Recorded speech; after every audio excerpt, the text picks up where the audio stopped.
Hello, this is Kent Morlan. I'm here with my dear friend Ray Pearcey.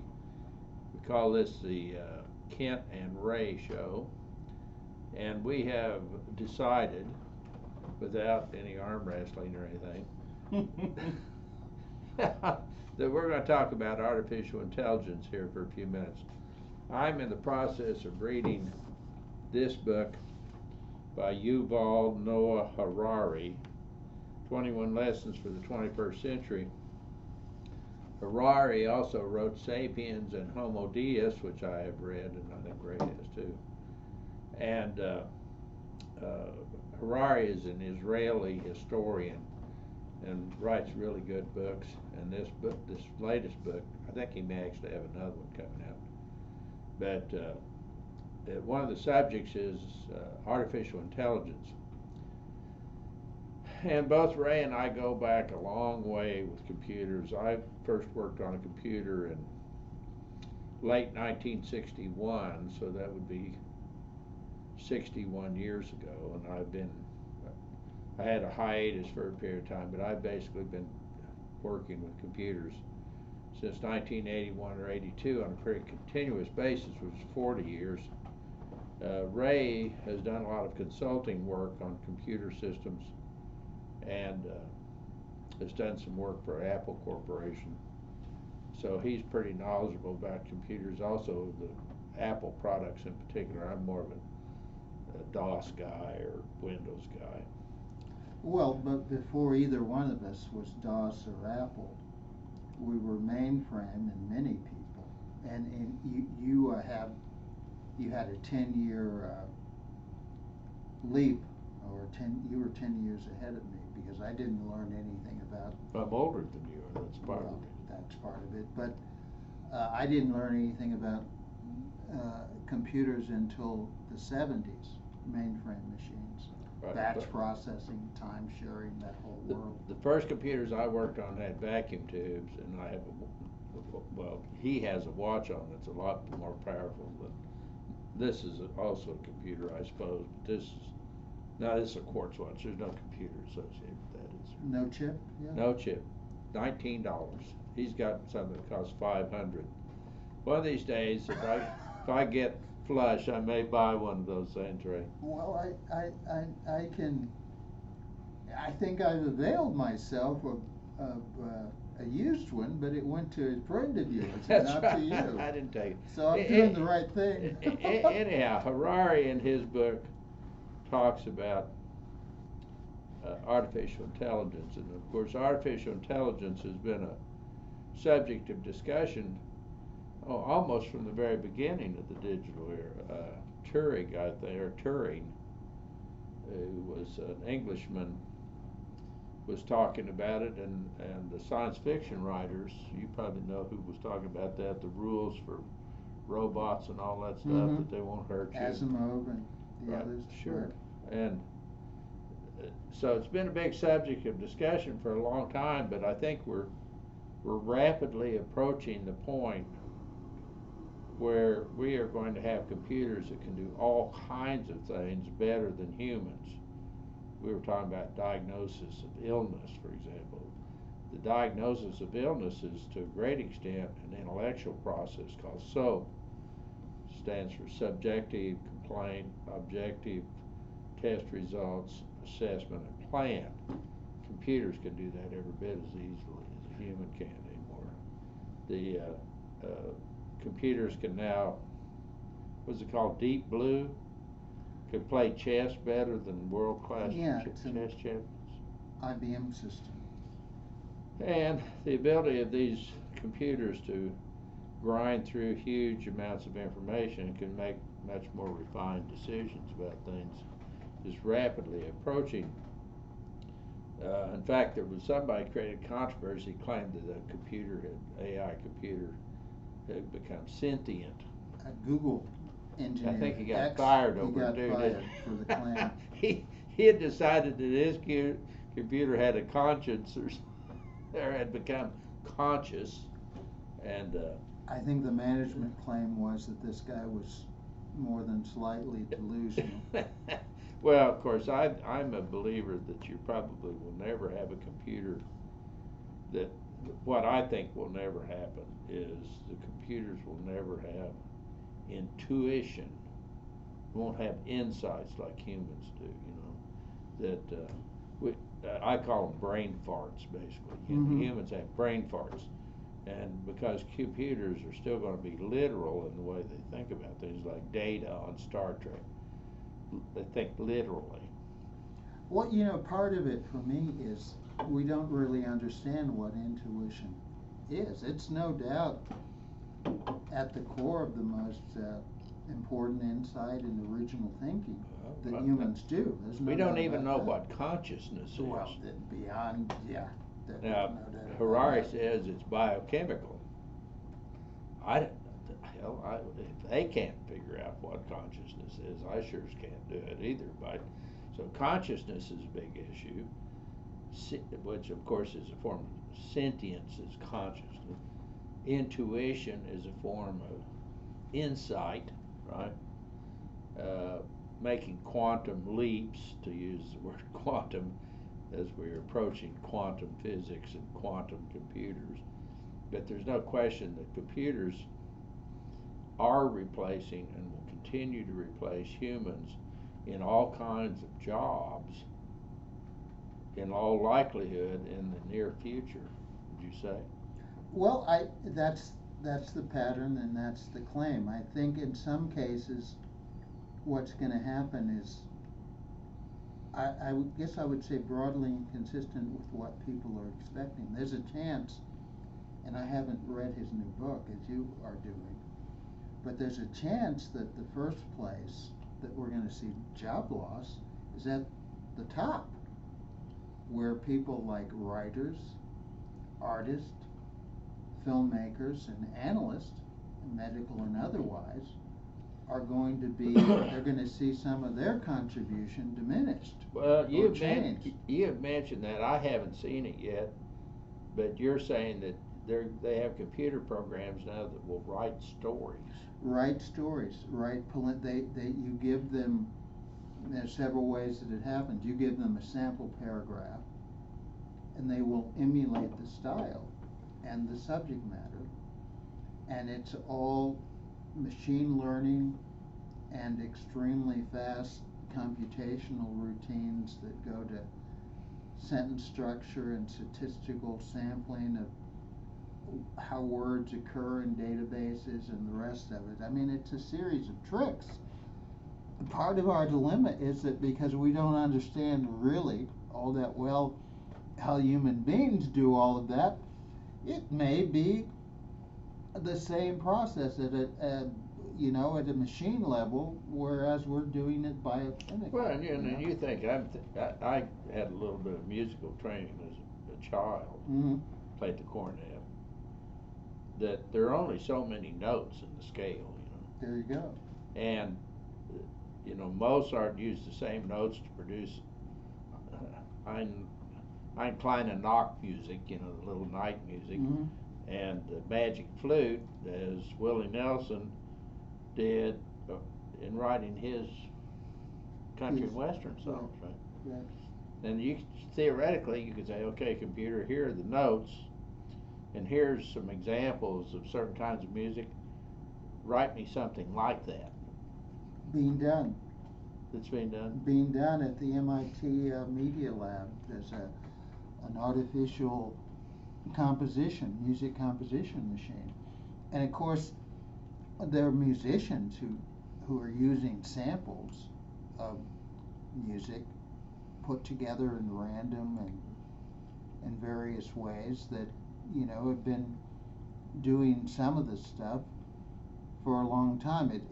Doesn't have the quality and the consistency of some of the new musical synthesis that's done by this new machine or new process at MIT, but it's close. Yeah, Tammy Wynette died this last week, and they had a piece on the radio this morning. I was listening to an interview of her and some of Patsy Cline and Tammy Wynette and the music that they sang, composed.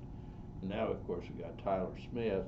But you wonder whether in the near future the music, the new music we listen to will be composed by computers rather than humans. Well, I think arguably some of the great pieces probably are going to result from a collaboration between a really fantastic musician, human musician, and a machine assistant.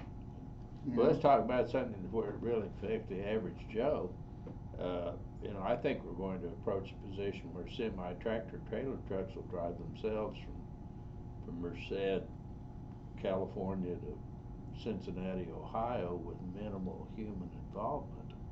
Do you think that's possible? Well, I think on the major thoroughfares in the interstate system, I think that's going to happen very soon.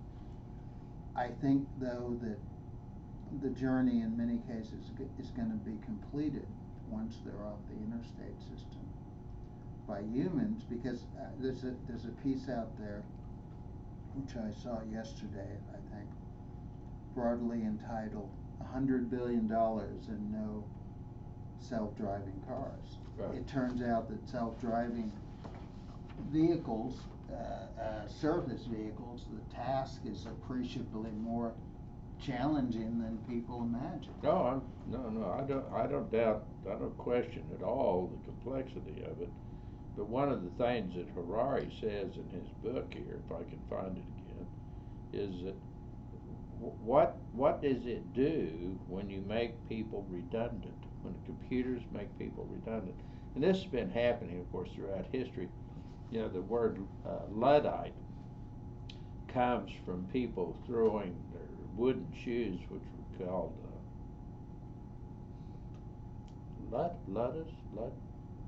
Well, anyhow, the people wore wooden shoes, and they were bringing in the machines to do weaving, which had been done by hand, and the workers were throwing they were called sabbaths. It was sabotage. The Luddites were throwing their shoes, which were called sabbaths, into the machines because the machines were causing them to become redundant. Well, the same's going to happen to all kinds of people. For all practical purposes, we were talking earlier, jet airplanes, humans don't fly jet airplanes anymore. I have a friend who's a pilot who may watch this, Amy Hall, who says a human can't fly a 747 by hand because it flies so close to the stall speed that it has to be an autopilot. So a computer is flying the airplane, and you can put the coordinates of where the plane is and tell it you want to go to this coordinate, and it'll fly right there. Right. Without any human involvement at all, right? Right. So the pilots are really there just to monitor the plane. The truck drivers may be there simply to monitor the truck. And do the last mile. Yeah, and of course, when going over to the north side this morning, I saw a locomotive that had no engineer in it, motoring around downtown. Well, there's signs posted downtown that say, "Don't freak out. Because there's no one engineer." Aboard. Right? A fully automated train. And it's I think it's an integral part of where we are. The question is, what are we gonna? It's unlikely that the advance of that stuff is going to be halted in arbitrary ways. So the question becomes, what is society going to do in terms of compensatory employment or new forms of employment that aren't radically contingent on technologies and AI? And this, he says here, I found a sentence. Consequently, despite the appearance of many new human jobs, we might nevertheless witness the rise of a new useless class. So if all of a sudden I become redundant, as the Brits like to say, and I do not have the mental, intellectual resources to retrain to do something that's worthwhile, I then step down to doing something that's less economically positive, or maybe I don't get a job at all, right? But then what happens to, right now our system for dealing with people who cannot work is called Social Security Disability, right? I believe that we need to get to the point where we basically say, if you don't want to work or you can't work for any reason, we're going to write you a check every month. It's trickle up. I call it trickle up economics, because if you give a man a greenback dollar, he'll spend it as fast as he can if he's poor, which means that he's going to buy something that's going to create a job for somebody at the Quick Trip, and then that person's going to buy a car, or they're going to buy clothes or whatever. So the money flows up to the rich instead of down from the rich to the poor, right? Yeah. Well, it's like people think that national or regional guaranteed income programs are new, and there are a variety of experiments that are underway at the city level and at the state level and in this country and elsewhere. But it's not new. There were experiments 30 years ago. Yeah, I know, but what the big problem, we discussed this a little earlier when we were just chatting, not having anything to do is a problem for lots of just people. Function. It's not that you have to work, you have to have something to do, right? Because people get into trouble if they don't have anything to do. And idleness. Well, the result from some of these guaranteed income programs is that people overwhelmingly want something to do. Right. They want to continue to make some kind of, or for the first time, make some kind of contribution. And that's where we get into what society needs to do, what we need to be thinking about in terms of rethinking labor and work. It's like our friend in Georgia who's running for the U.S. Senate as a Herschel Republican. Walker, you mean? He had a talent, maybe he still has it. Football He could player. handle a football. Whether or not that has anything to do with functioning at a minimal level of competence in the U.S. Senate is a question that our viewers can think about for themselves. I think that if the people of Georgia send Herschel Walker to the United States Senate, it's going to be a crime against our republic. Well, I agree emphatically. But he's an example. It's like there are, I would submit to you, tens of thousands of people in this society who are incredibly talented athletes. But most of them, by virtue of life chances or circumstances, were never recruited, never got to try out. Well, for or a what happens basketball to the team. vast majority of college football players when they time out? That's right. That's right. And so this society is obsessed with athletic competition. Well, Why it's not nothing but enlarge? the Roman games all over again. Well, But except for the participants, some of them are authentically thrilled to be involved. yeah, I mean, some of them are both athletically talented and intellectually talented too. But I was just reminded of, what was that saying? Idleness is the devil's handmaid. Indeed it is. And so vastly expanding the scope of amateur and semi pro athletics, that's an avenue that the society could explore. I mean, and it might entail thousands of new jobs. Yeah, but football players, they wear out pretty easy. They suffer concussions. Sure. But I'm talking yeah. baseball and other sports. It needn't be, football. But I just offer that up as an example, and the one that you and I talked about before we got on was the data suggests that the thing that has a very tight correlation to teacher and educational effectiveness is the number of adults in a classroom. And I use that term advisedly. It's not the number of teachers, it's the number of adults. And there we could see a dramatically different role for adults with some skills and some interest in children and in young adults, with employment literally, again, in the tens of Well, thousands. okay, but you know, I mean, arguably the optimum ratio between teacher and student is 1 to 1. And I'll give you an example. Alexander the Great's teacher was Aristotle. Sure. Somebody said it was a waste of Aristotle's time, however. But you know, I think everybody recognizes that you've got to have at least one adult for every 15 children in a room. Exactly, To have and if you could slice that in half, you'd have better results. You know, and that's not one-on-one, but it's a vast improvement on what we have at the moment. And that's, so amateur athletics, augmenting teaching. I mean, you know, there are all these arenas where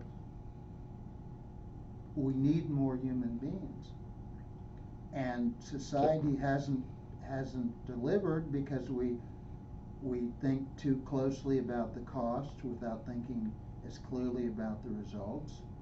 And I think all of those arenas will be more closely evaluated with the onset of replacement work, the machine learning and AI stuff. But you know, Harari doesn't know what it's going to do to the workforce.